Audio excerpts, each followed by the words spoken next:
Hello everyone, myself doctor Rahul Dahade, MD homeopathy. मैं 13 साल से होम्योपैथिक प्रैक्टिस कर रहा हूँ। तो इस दौरान हर तरीके के पेशेंट्स आते हैं, तो उसमें हम जानने की कोशिश करते हैं कि पेशेंट ये बीमारी लेके अगर आपके सामने आया है तो उसके पीछे की रीज़न क्या है। तो लास्ट टाइम मैंने ऐसा एक वीडियो शेयर किया था कि चाइल्ड पेरेंट रिलेशनशिप से रिगार्डिंग मैंने आपको एक वीडियो शेयर किया था कि उसमें ये सारे कंडीशन के वजह से बच्चों में क्या प्रॉब्लम्स आ सकते हैं।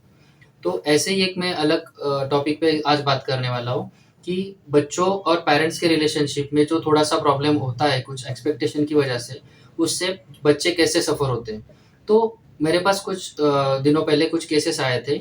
एक सोरियासिस का केस था, एक माइग्रेन का केस था। तो और बाकी भी केसेस है, लेकिन इन दोनों का एग्जांपल देके मैं आपको समझाना चाहता हूँ कि होम्योपैथिक में डिसीज़ की वजह क्या कैसे ढूँढी जाती है।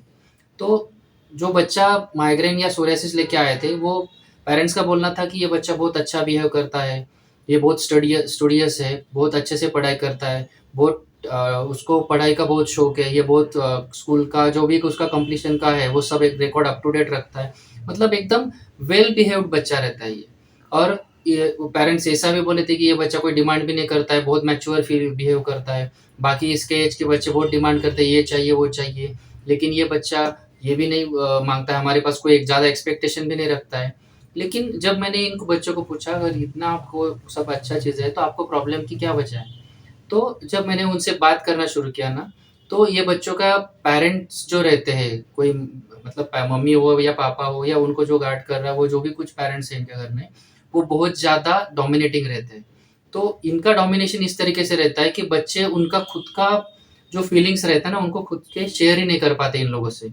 बच्चे इससे एडजस्टमेंट करना सीख जाते हैं कि मुझे ये डाँटेंगे, बोलेंगे तो जो है इसी में एडजस्ट कर लो।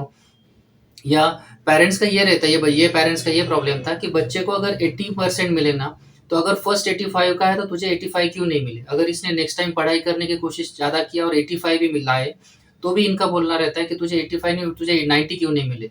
मतलब ये बच्चों का प्रॉब्लम ये रहता है कि ये पेरेंट्स का सैटिस्फैक्शन करने की जी-जान से कोशिश करते हैं कि मैं और पढ़ाई करूँ, इसमें ये बहुत स्टूडियस भी हो जाते हैं। लेकिन पेरेंट्स का एक्सपेक्टेशन कम नहीं होता है। और दूसरे केस में भी यही था कि पेरेंट्स का एक्सपेक्टेशन इतना ज़्यादा था कि तुझे ये कोर्स को एडमिशन मिलना ही चाहिए, तुझे ये क्लास को जाना ही पड़ेगा, तुझे मेरे नाम जो है उस नाम को मतलब उसको शोभा शोभा मिलनी चाहिए, उस नाम को स्टेटस को मेरे आपका कोर्स वगैरह ये मैच होना चाहिए, इस लेवल तक आपको सक्सेस होना ही चाहिए। तो ये पेरेंट्स का एक्स्ट्रा डिमांडिंग रहता है। लेकिन ये एक्सपेक्टेशन में क्या होता है ना, बच्चे बहुत ज़्यादा मैच्योर हो जाते हैं और पेरेंट्स को खुश करने के लिए ये बहुत ज़्यादा कोशिश करते हैं। लेकिन कभी-कभी इतना करने के बावजूद भी अगर पेरेंट्स का थोड़ा भी एप्रिसिएशन इनको नहीं मिलता है, तो ये बच्चे बहुत अंदर से नाराज़ होते हैं, लेकिन आपको दिखाएँगे नहीं। तो ये दोनों बच्चों का प्रॉब्लम यही था कि ये बोल रहे थे कि मैं क्या करूँ कि मेरी मम्मी मुझे एक दिन बोलेगी बच्चा तूने बहुत अच्छा किया, पेरेंट्स मेरा एप्रिशिएट करेंगे। दूसरा बच्चे का यही था कि उसका यही बोलना है कि मैं ऐसा क्या करूँ, को कितनी पढ़ाई करूँ कि मेरे पेरेंट्स खुश हो जाएँ। तो ये जो एक्सपेक्टेशन का बोझ लेके ये बच्चे जीते हैं ना, तो यही उनके लिए स्ट्रेस रहता है और उसी के रिगार्डिंग उनको स्ट्रेस रिलेटेड इश्यू डेवलप होते हैं और बाद में फिजिकल लेवल पे इनको डिसीज़ आता है। तो ये सब सारी कंडीशन अगर होम्योपैथिक पॉइंट ऑफ व्यू आप अगर देखते हो, जैसे सोरियासिस की केस है, माइग्रेन की केस है या बाकी भी इश्यूज़ है स्किन के, तो ये बहुत लॉन्ग स्टैंडिंग रहने वाली बीमारी रहती है कि इसमें हमेशा आपको मेडिसिन लगेगी। लेकिन जब वही होम्योपैथिक ट्रीटमेंट लेने की कोशिश करते हैं, होम्योपैथ के पास अगर आप जाते हो, तो इसमें जो रूट कॉज़ है ना, ये पैरेंटल एक्सपेक्टेशन एंड डोमिनेशन, ये रूट कॉज़ को पहले कंसिडर किया जाता है और होम्योपैथी में ऐसी मेडिसिन दी जाती है कि उसके बाद में ये कॉज़ कंसिडर करने के बाद में अगर आपने होम्योपैथिक कंटिन्यू किया, तो आपको ये डिसीज़ से छुटकारा भी मिलता है और पेरेंट्स और बच्चे का रिलेशनशिप भी हेल्दी होने की आपको हेल्प मिलता है। तो लास्ट में मैं यही बोलना चाहता हूँ कि हर पेरेंट्स को ये चीज़ों का थोड़ा ध्यान रखना चाहिए कि बच्चों का कंपैरिज़न नहीं करना चाहिए दूसरे बच्चों के साथ में, क्योंकि हर एक बच्चे का अलग-अलग लेवल रहता है, हर एक बच्चे का अलग-अलग इंटरेस्ट रहता है, उस हिसाब से ही उनका आईक्यू, उनका एप्टीट्यूड डेवलप होता है। तो बच्चों का बाकी बच्चों से कंपैरिज़न मत कीजिए। सबसे बड़ी बात कि बच्चों का बाकी लोगों के सामने कभी भी इंसल्ट नहीं करना चाहिए।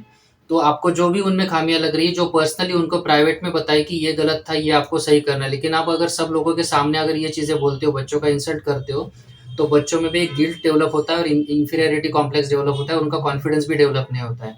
और दूसरी बात, बच्चों को आपको टाइम देना भी बहुत ज़रूरी है, बच्चों के साथ में आपका अच्छा बॉन्डिंग होना भी बहुत ज़्यादा ज़रूरी है।